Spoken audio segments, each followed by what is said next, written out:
여러분, 지금 우주에서 무슨 일이 벌어지고 있는지 아십니까?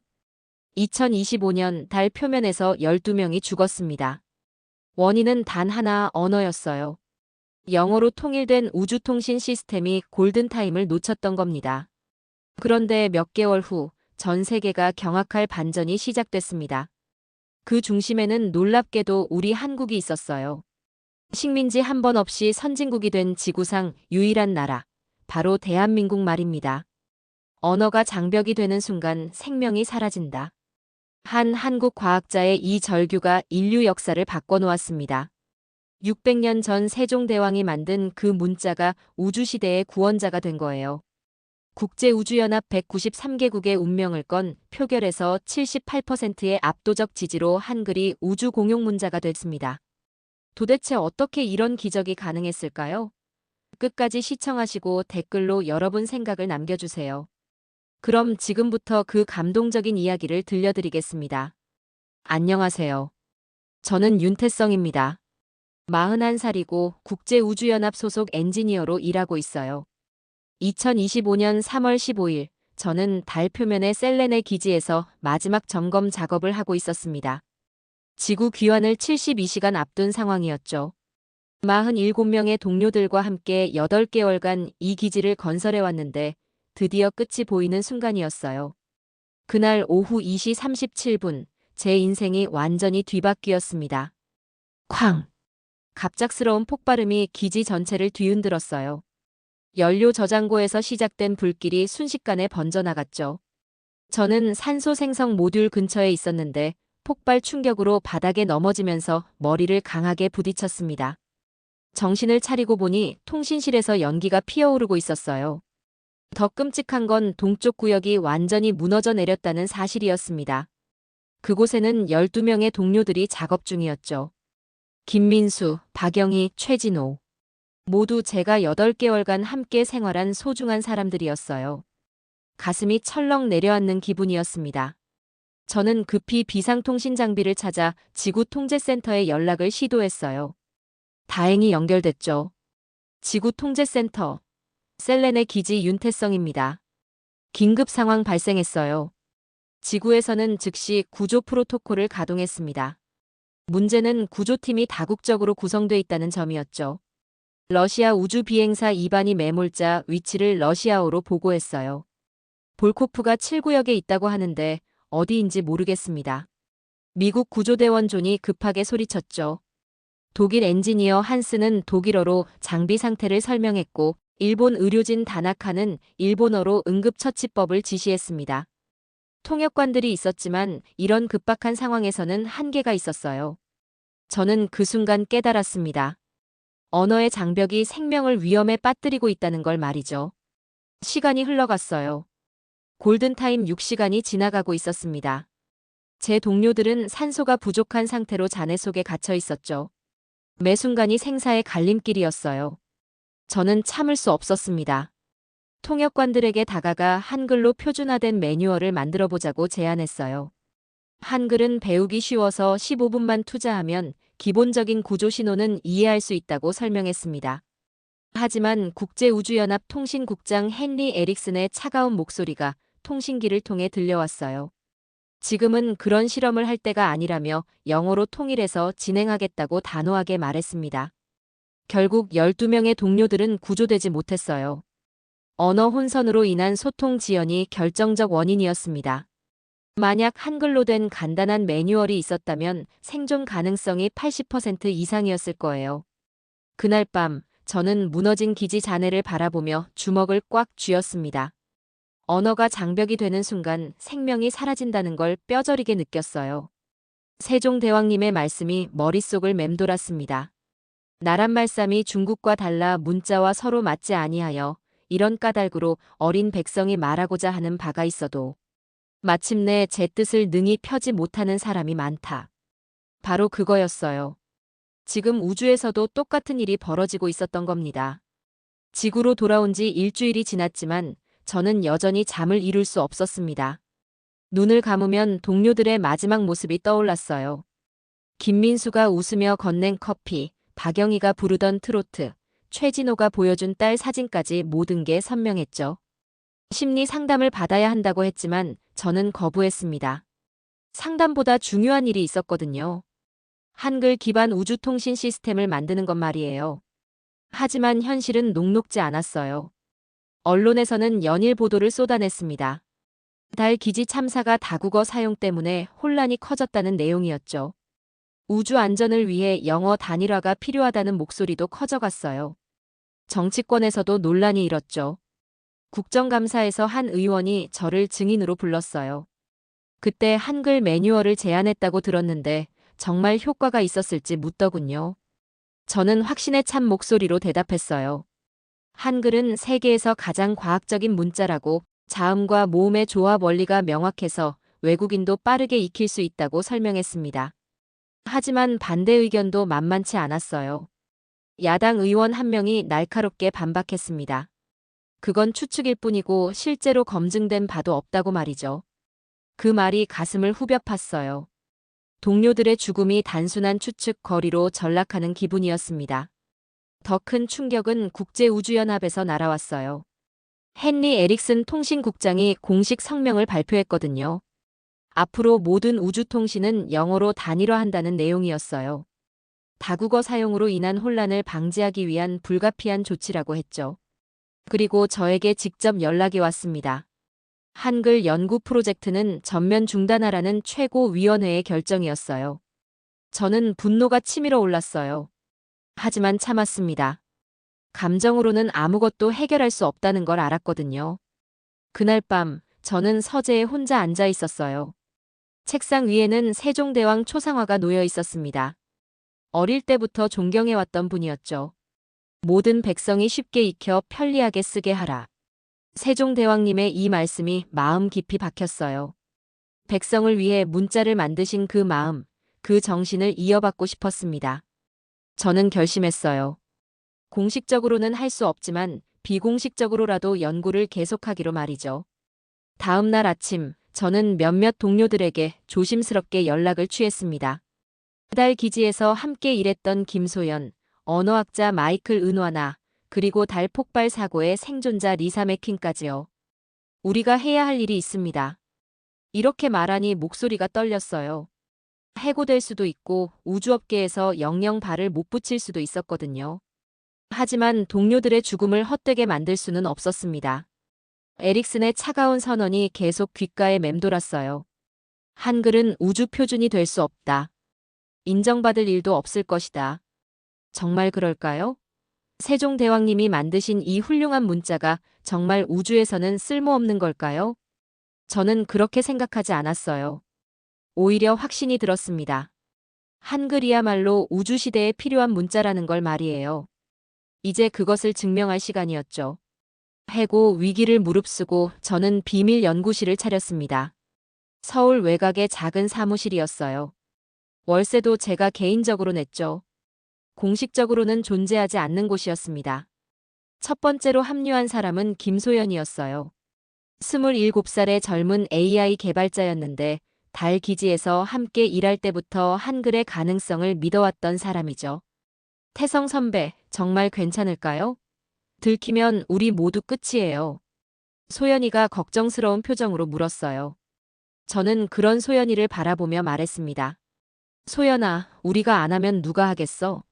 동료들이 죽어간 걸 그냥 넘어갈 순 없어. 두 번째는 마이클 은화나였습니다. 나이지리아 출신의 40대 언어학자로 아프리카 여러 언어를 연구해온 전문가였어요. 그는 한글의 과학적 우수성을 누구보다 잘 알고 있었죠. 윤 박사님, 제가 연구해본 결과 한글로 하우사어와 요르바어를 표기하는 게 라틴 문자보다 훨씬 정확해요. 마이케의 말에 저는 눈이 번쩍 뜨였어요. 한글이 영어뿐만 아니라 다른 언어들도 더 정확하게 표현할 수 있다는 증거였거든요. 가장 극적인 합류는 리사 맥퀸이었습니다. 호주 출신의 38세 우주비행사로 달 폭발 사고의 생존자였어요. 그녀는 직접 언어 혼선의 피해를 경험한 증인이었죠. 리사가 연구실에 처음 왔을 때의 모습을 잊을 수 없어요. 눈빛이 결연했습니다. 그날 제 동료들이 죽어가는 걸 지켜봤다고 하면서 언어 때문에 구조가 늦어진 거라고 말했어요. 이런 일이 다시는 일어나서는 안 된다고 강조했습니다. 우리는 밤낮 없이 연구에 몰두했습니다. 한글의 자음과 모음 체계를 우주 환경에 맞게 최적화하는 작업이었어요. 특히 압축 전송에 유리하도록 기호를 단순화했죠. 소연이가 개발한 AI 번역 시스템은 정말 혁신적이었어요. 한글을 기반으로 하면 기존 영어 시스템보다 30% 빠른 속도로 번역이 가능했거든요. 선배, 이거 보세요. 한글의 규칙성 때문에 AI가 패턴을 훨씬 쉽게 학습해요. 소연이의 신난 목소리가 연구실에 울려 퍼졌어요. 그 순간 저는 확신했습니다. 우리가 올바른 길을 가고 있다는 걸 말이죠. 3개월 후, 우리는 첫 번째 시연을 준비했어요. 다국적 자원봉사자 10명을 모집해서 한글 기반 우주통신법을 가르쳐 봤습니다. 결과는 놀라웠어요. 평균 15분 만에 기본적인 구조 신호를 이해할 수 있었거든요. 영어로는 보통 2시간이 걸리는 내용이었죠. 이 문자가 인류를 살릴 것입니다. 시연을 마치고 저는 이렇게 선언했어요. 그때까지만 해도 우리는 희망에 차 있었습니다. 하지만 그 희망은 오래가지 못했어요. 어떻게 알았는지 에릭슨이 우리의 비밀 연구를 눈치챈 거예요. 어느 날 아침 연구실 문 앞에서 검은 정장 차림의 남자들을 마주쳤습니다. 국제우주연합 조사팀이었어요. 윤태성 박사님이신가요? 당신을 조사해야 할 일이 생겼습니다. 그들의 차가운 목소리에 저는 온몸이 굳어버렸어요. 결국 들킨 거였습니다. 에릭슨의 목소리가 전화기 너머로 들려왔어요. 윤 박사, 당신이 무슨 짓을 하고 있는지 다 알고 있소. 국제우주연합에 대한 배신 행위요. 저는 주먹을 꽉 쥐었습니다. 배신이라니요. 동료들의 목숨을 구하려는 게 배신이라는 말인가요? 그들은 모든 걸 가져갔어요. 3개월간 밤낮으로 연구한 자료, 소연이가 만든 AI 시스템, 마이클이 정리한 언어 분석 보고서까지 모두요. 핵심 서버도 압수당했습니다. 이건 불법 압수예요. 영장도 없이 어떻게. 소연이가 울분에 찬 목소리로 항의했지만 소용없었어요. 그들은 국제우주연합이라는 거대한 권력을 등에 업고 있었거든요. 일주일 후, 저희는 청문회에 소환됐습니다. 우주질서 교란 혐의라는 이상한 죄명이었어요. 전 세계가 지켜보는 가운데 열린 공개 청문회였죠. 청문회장에 들어서는 순간 수백 개의 카메라가 저를 향했어요. 플래시가 터지고 기자들이 웅성거렸습니다. 에릭슨이 의장석에 앉아 차가운 눈빛으로 저를 내려다보고 있었어요.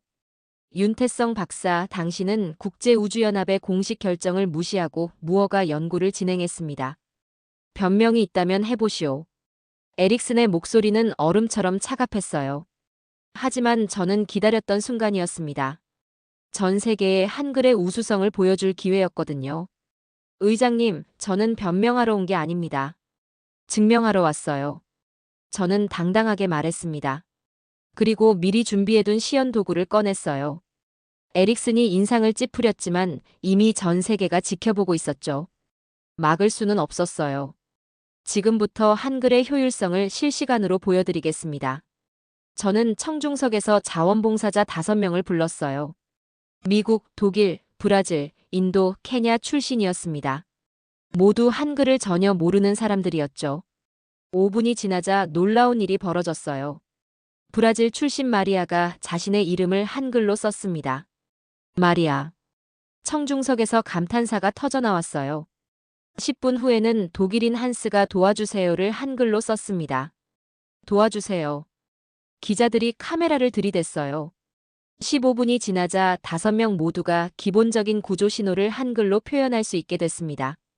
살려주세요, 산소 부족, 의료진 필요 같은 생사와 직결된 단어들을 말이에요. 청문회장이 술렁였어요. 에릭슨의 얼굴이 굳어졌습니다. 이것이 바로 한글의 힘입니다. 15분 만에 생명을 구할 수 있는 소통이 가능해져요. 저는 마이크를 향해 외쳤습니다. 그 순간 청중석에서 박수가 터져나왔어요. 기자들이 미친 듯이 사진을 찍었죠. 하지만 에릭슨은 포기하지 않았어요. 잠깐의 묘기에 불과하다며 실제 우주 환경에서는 통하지 않을 거라고 반박했습니다. 그의 말에 저는 웃으며 실제로 확인해보자고 제안했어요. 저는 리사를 증인으로 불렸습니다. 달 폭발 사고의 생존자였던 그녀가 마이크 앞에 섰어요. 저는 그날 12명의 동료가 죽어가는 걸 봤습니다. 언어 때문에 구조가 늦어졌어요. 만약 한글이 있었다면. 리사의 목소리가 떨렸어요. 청문회장이 조용해졌습니다. 분명히 살릴 수 있었을 거예요. 그 순간 인터넷이 폭발했습니다. 실시간 댓글이 쏟아졌어요. 우주에 필요한 건 영어가 아니라 한글이다. 세종대왕의 위대함을 다시 확인했다. 한국이 인류를 구원할 수 있다. 에릭슨의 얼굴이 일그러졌어요. 하지만 그는 마지막 카드를 꺼내 들었습니다. 청문회가 끝나자마자 제게 통보가 왔어요. 모든 우주 프로젝트에서 영구 제외 결정이었습니다. 저뿐만 아니라 소연이, 마이클, 리사까지 모두 블랙리스트에 올랐어요. 이제 끝났다, 윤 박사. 당신은 다시는 우주와 관련된 일을 할 수 없을 것이요. 에릭슨의 승리 선언이었습니다. 하지만 저는 포기하지 않았어요. 전 세계가 한글의 가능성을 봤거든요. 이제 시작일 뿐이었습니다. 블랙리스트에 오른 지 3개월이 지났어요. 저는 집에서 개인 연구를 계속하고 있었습니다. 공식적으로는 아무것도 할 수 없었지만 한글 시스템 개발은 멈출 수 없었어요. 그런데 2025년 6월 15일 오후 긴급 뉴스가 터졌습니다. 화성 탐사기지에서 거대한 모래폭풍이 발생했다는 소식이었어요. 기지의 태양광 패널이 손상되면서 전력 공급이 중단됐죠. 더 심각한 건 산소 생성 장치까지 멈춰선 상황이었습니다. 화성에는 18명의 탐사대원이 있었어요. 산소가 부족한 상황에서 구조 신호를 보내고 있었습니다. 하지만 문제가 또 생겼어요. 기존 영어 기반 암호문 체계로는 복잡한 구조 지시 사항을 전달하는데 40분 이상이 걸린다는 거였어요. 18명의 생명이 위험한 상황에서 40분은 너무 긴 시간이었습니다. 골든타임은 고작 2시간밖에 남지 않았거든요. 저는 TV 화면을 보며 주먹을 쥐었어요. 또다시 언어 문제로 사람들이 죽어가고 있었습니다. 달 기지의 악몽이 화성에서 재현되고 있는 거였어요. 그때 소연이에게서 전화가 왔습니다. 목소리가 떨리고 있었어요. 소연이도 뉴스를 보고 있었던 거죠. 저는 즉시 결심했습니다. 블랙리스트에 올라 있다고 해서 가만히 있을 수는 없었어요. 비공식 채널을 통해서라도 도움을 주기로 했습니다. 제가 개발한 한글 기반 압축 메시지 시스템을 화성에 전송해 봤어요. 기존 영어 시스템보다 10배 빠른 속도로 구조 지시 사항을 전달할 수 있었습니다. 놀라운 일이 벌어졌어요. 한글로 압축된 메시지 덕분에 화성 탐사대원들이 정확한 구조 매뉴얼을 받을 수 있었거든요. 어떤 장비를 먼저 수리해야 하는지, 어떤 순서로 산소를 절약해야 하는지 모든 정보가 명확하게 전달됐습니다. 결국 18명 전원이 무사히 구조됐어요. 기적 같은 일이었습니다. 다음 날 전 세계 언론이 들썩였어요. 한국의 한 방송국이 특종을 터뜨렸습니다. 화성 구조 작전에서 한글 압축 시스템이 결정적 역할을 했다는 내용이었어요. 한글이 화성을 구했다. 이 헤드라인이 전 세계로 퍼져나갔습니다. 소셜미디어에서는 한글 관련 해시태그가 트렌딩에 올랐어요. 하지만 에릭슨은 끝까지 인정하지 않았습니다. 공식 브리핑에서 그는 이렇게 말했어요. 이번 구조 성공은 우리 팀원들의 노력 덕분입니다. 한글 운운하는 건 단순한 우연일 뿐이에요. 그의 말에 저는 허탈했어요.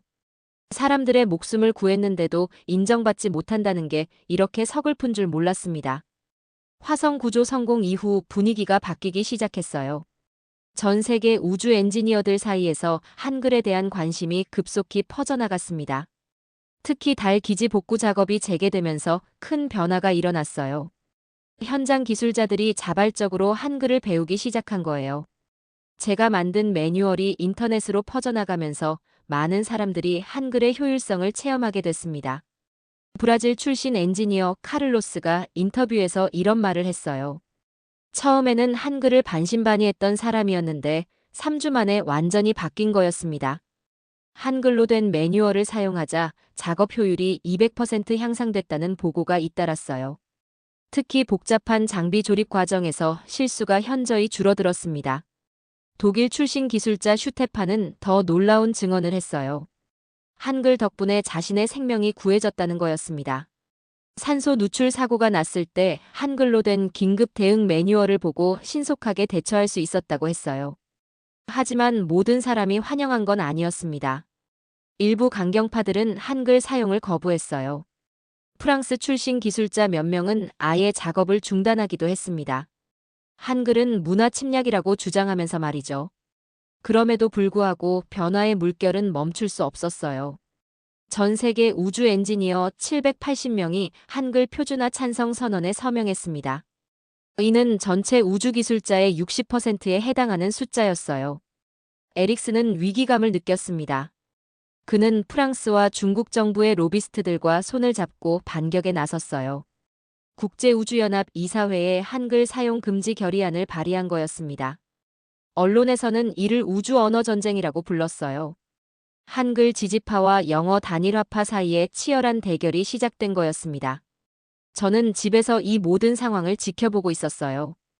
블랙리스트에 올라 공식적으로는 아무것도 할 수 없었지만 제가 시작한 일이 이렇게 커져가는 걸 보니 감회가 새로웠습니다. 2025년 7월 15일 국제우주연합 총회가 열렸습니다. 193개 회원국 대표들이 모인 가운데 인류 역사상 가장 중요한 표결이 진행될 예정이었어요. 바로 우주 공용문자 채택에 관한 안건이었습니다. 저는 방청석에 앉아 있었어요. 블랙리스트에 올라 있어서 발언권은 없었지만 이 역사적 순간을 놓칠 수는 없었거든요. 에릭슨이 먼저 연단에 올라 영어 단일화의 필요성을 강조했습니다. 하지만 그의 발표는 예상보다 설득력이 부족했어요. 화성 구조 사건과 달 기지에서의 성과 때문에 분위기가 많이 바뀌어 있었거든요. 이어서 한글 지지파의 발표가 시작됐어요. 소연이가 개발한 AI 시스템의 효율성, 마이클이 정리한 다국어 호환성 자료, 그리고 리사의 생생한 증언까지 모든 게 공개됐습니다. 가장 결정적인 순간은 실시간 비교 실험이었어요. 같은 내용의 구조 매뉴얼을 영어와 한글로 각각 번역해서 10개국 대표들에게 전달하는 실험이었죠. 결과는 압도적이었습니다. 한글 버전을 받은 대표들은 평균 12분 만에 내용을 이해했어요. 반면 영어 버전은 35분이 걸렸습니다. 거의 3배 차이였죠. 표결 직전 대형 스크린에 화성 구조 당시의 영상이 재생됐어요. 한글 압축 메시지 덕분에 18명이 구조되는 장면이었습니다. 회의장이 숙연해졌어요. 드디어 표결이 시작됐습니다. 저는 심장이 터질 것 같았어요. 8개월 전 동료들을 잃었던 그 악몽이 떠올랐습니다. 이번에는 꼭 성공해야 했어요. 하나둘씩 찬성표가 올라갔습니다. 아시아 국가들이 먼저 찬성했고 이어서 아프리카와 남미 국가들이 뒤따랐어요. 심지어 유럽의 일부 국가들도 찬성에 손을 들었습니다. 최종 결과가 발표됐을 때 저는 눈물을 참을 수 없었어요. 찬성 151표, 반대 42표. 78%의 압도적 지지로 한글이 우주 공용 문자로 채택된 거였습니다. 그 순간 회의장 곳곳에서 함성이 터져나왔어요. 한국 대표단석에서는 세종대왕을 외치는 소리가 들렸습니다. 전 세계에 생중계되고 있던 그 순간이었어요.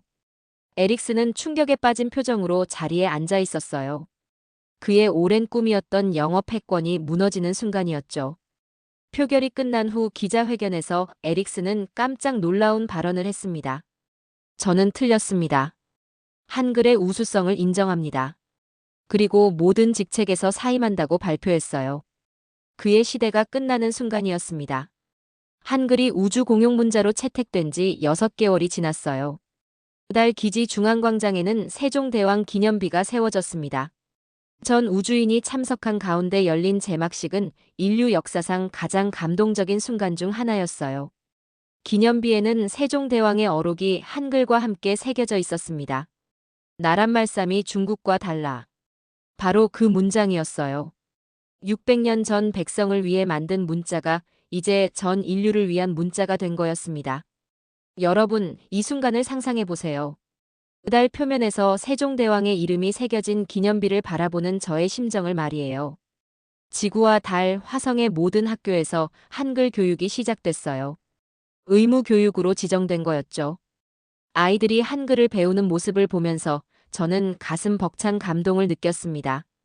특히 달 기지에서 태어난 첫 번째 아이들이 한글로 자신의 이름을 쓰는 모습은 잊을 수 없어요. 작은 손으로 기역, 니은, 디귿을 따라 쓰는 모습이 얼마나 예쁘던지요.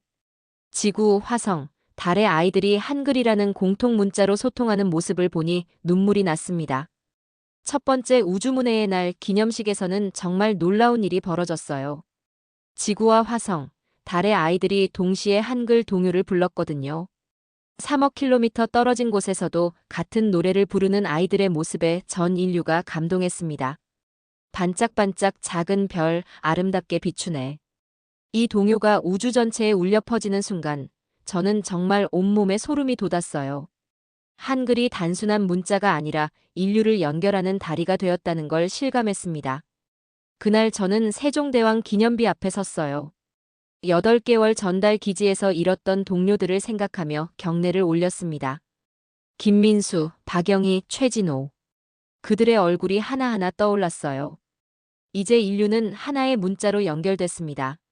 제가 중얼거린 이 말이 바람에 실려 우주로 퍼져나가는 것 같았어요. 그들의 죽음이 헛되지 않았다는 걸 이제 확신할 수 있었습니다. 그들의 희생이 있었기에 한글이 우주 공용 문자가 될 수 있었거든요. 현재 저는 국제우주연합 한글교육부장으로 일하고 있어요. 블랙리스트에서 해제된 지 3개월 만에 받은 새로운 직책이었습니다. 소연이는 우주 AI 연구소장이 됐고 마이클은 다문화 언어 연구센터를 이끌고 있어요. 리사는 우주안전교육 책임자로 활동하고 있습니다. 우리가 시작한 작은 연구가 이렇게 큰 변화를 만들어낼 줄 꿈에도 몰랐어요. 세종대왕님이 만드신 한글이 우주시대의 희망이 된 거죠. 지금도 매일 우주 곳곳에서 한글로 소통하는 사람들의 소식이 들려와요. 언어의 장벽이 사라진 덕분에 우주 개발 속도도 3배 빨라졌습니다. 더 이상 언어 때문에 생명을 잃는 일은 없을 거예요. 600년 전 조선의 한 임금이 꿈꾸었던 세상이 우주에서 실현된 겁니다. 모든 사람이 쉽게 배우고 편리하게 쓸 수 있는 문자, 바로 한글이 인류를 하나로 만들었어요. 오늘도 저는 세종대왕께 감사 인사를 드립니다. 그분의 위대한 유산이 우주까지 이어져 인류의 미래를 밝혀주고 있으니까요. 여러분, 이 이야기가 어떠셨나요?